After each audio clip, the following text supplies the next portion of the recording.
जय श्री कृष्णा। राधे राधे। गौरी पुत्र गणेश भगवान की जय।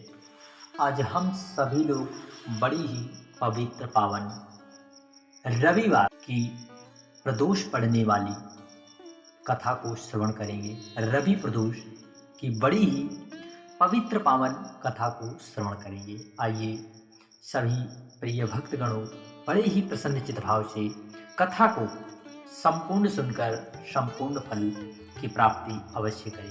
कथा को आधा अधूरा छोड़कर जाने की गलती ना करें, क्योंकि कथा को संपूर्ण सुनने से पुण्य फल की प्राप्ति होती है। यदि आप अधूरा सुनकर छोड़ देते हैं तो कथा का अपमान होता है।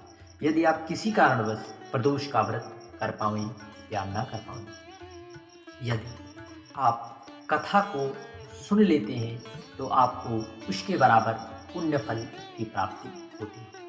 आइए हम सभी लोग बड़े ही प्रसन्नचित भाव से इस कथा को श्रवण करते हैं। एक ग्राम में अति दीन ब्राह्मण निवास करता था। उसकी साध्वी स्त्री प्रदोष व्रत किया करती। उसे एक ही पुत्र रत्न था। एक समय की बात है, वह पुत्र गंगा स्नान करने के लिए गया। दुर्भाग्यवश मार्ग में चोरों ने उसे घेर लिया और वे कहने लगे कि हम तुम्हें मारेंगे नहीं, तुम अपने पिता के गुप्त धन के बारे में हमें बता दो, हम तुम्हें छोड़ देंगे। बालक दीन भाव से कहने लगा, बंधुओं, हम अत्यंत दीन दुखी हैं, हमारे धन कहाँ? तब चोरों ने कहा कि तेरी इस पोटली में क्या बना है? बालक ने निसंकोच कह दिया कि मेरी माँ ने मेरे लिए रोटियां दी थी। यह सुनकर चोरों ने अपने साथी से कहा कि साथियों, यह बहुत ही दीन दुखी मनुष्य, अतः हम किसी और को लूटेंगे। इतना कहकर चोरों ने उस बालक को जाने। बालक वहां से चलते हुए एक नगर में थे। नगर के पास एक बरगद का बड़ा ही विशाल वृक्ष था और वह बालक जो है उसी बरगद के वृक्ष की छाया में सो गया। उसी समय उस नगर के सिपाही चोर को खोजते हुए उस बरगद के वृक्ष के पास पहुंचे और बालक को चोर समझकर बंदी बनाकर राजा के पास ले गए। राजा ने उसे कारावास में बंद करने का भी आदेश दिया। ब्राह्मणी का लड़का जब घर न लौटा तब उसे अपने पुत्र की बड़ी ही चिंता होने लगी। अगले दिन प्रदोष व्रत था। ब्राह्मणी ने प्रदोष व्रत किया और भगवान शंकर से मन ही मन अपने पुत्र की कुशलता की प्रार्थना करने लगी। कौन माँ है जो अपने पुत्र की कुशलता नहीं करेगी? तो माता ने अपने पुत्र की कुशलता के लिए बाबा से प्रार्थना की। भगवान शंकर ने उस ब्राह्मणी से प्रार्थना स्वीकार की और उसी रात भगवान शंकर ने उस राजा को स्वप्न में आदेश दिया कि वह बालक चोर नहीं है, उसे प्रातःकाल छोड़ दे, अन्यथा तुम्हारा सारा वैभव नष्ट हो जाएगा। प्रातःकाल राजा ने शिव जी की आज्ञा से बालक को कारावास से मुक्त कर दिया। बालक ने सारी कहानी राजा को सुनाई। सारा वृत्तांत सुनकर राजा अपने सिपाही को उस बालक के घर भेजा और उसके माता पिता को राज दरबार में बुलाया। उसके माता पिता बहुत ही भयभीत थे। राजा ने उन्हें भयभीत देखकर कहा कि आप भयभीत बिल्कुल भी ना होइए, आपका बालक निर्दोष है। राजा ने ब्राह्मण को 5 गांव दान दे दिया, जिससे कि वे सुखपूर्वक अपना जीवन व्यतीत कर सके। इस तरह ब्राह्मण आनंद से रहने लगा। शिव जी की दया से उसकी सारी दरिद्रता दूर हो गई। अतः जो भी मनुष्य रवि प्रदोष को व्रत करता है वह सुखपूर्वक और निरोगी होकर अपना जीवन व्यतीत करता है। इस दिन साध्य योग भी बन रहे हैं। आप सभी को अभिजित मुहूर्त भी है, आपको व्रत जरूर करना है। तो आइए इसी क्रम में हम सभी लोग रविवार की व्रत की कथा को ही श्रवण कर लेते हैं। जीवन में सुख समृद्धि सम्मान व स्वस्थ की मनोकामना पूर्ति के लिए रविवार का व्रत बहुत ही श्रेष्ठ है।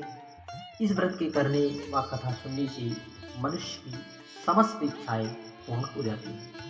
रविवार के दिन जो भी व्यक्ति व्रत माताएं व्रत कर रही हैं, उस दिन सूर्योदय से पूर्व उठकर जो है शौच आदि वासना से निवृत्त होकर व्रत में सुबह या शाम स्वच्छ वस्त्र पहने और सुबह या शाम सूर्य अस्त होने से पूर्व एक ही समय हमें भोजन करना चाहिए। हम सभी लोग एक बहुत ही पवित्र पावन कथा को श्रवण करते हैं। प्राचीन काल में कंचनपुर में एक बुढ़िया रहती। वह प्रत्येक रविवार का व्रत बड़े ही प्रसन्नचित भाव से व निष्ठा भाव से करती थी।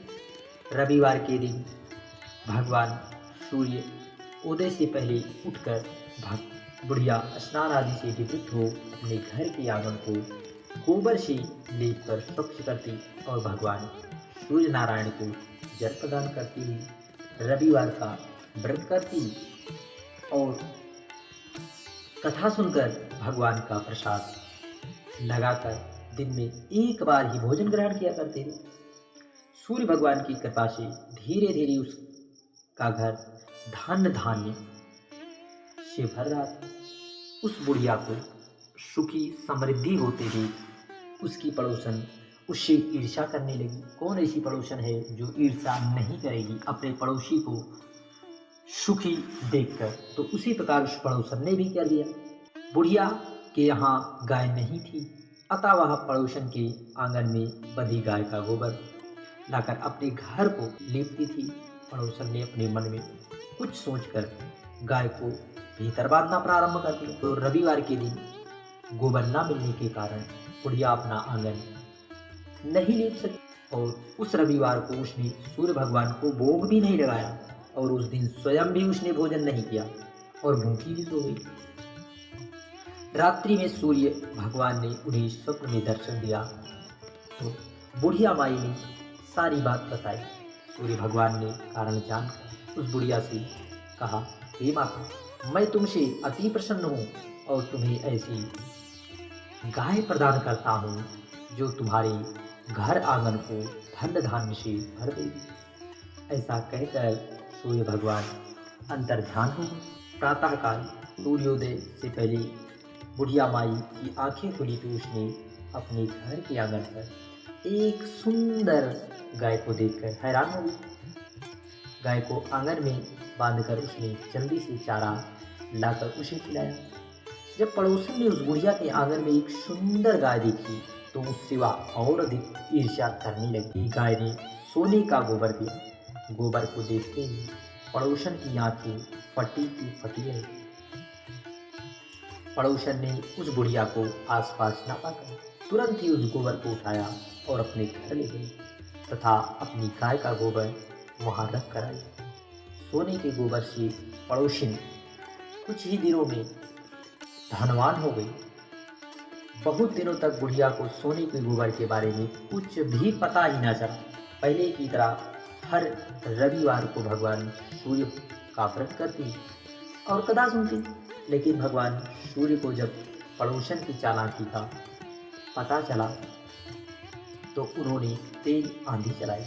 आंधी का तीव्र प्रकोप देखकर बुढ़िया ने उस गाय को घर के भीतर बांध दिया। सुबह उठकर बुढ़िया ने सोने का गोबर देखा तो उसे आश्चर्य। उस दिन के बाद बुढ़िया माई गाय को भीतर बांधने लगी और सोने के गोबर से कुछ ही दिनों में वह बहुत ही धनी हो गई। उस बुढ़िया के धनी होने से पड़ोसन बुरी तरह से जल भूनकर राख हो गई। उसने सोने का गोबर देने वाली गाय के बारे में पता चला तो उसने अपने सैनिक भेजकर उसने राजा के पास भेज दिया।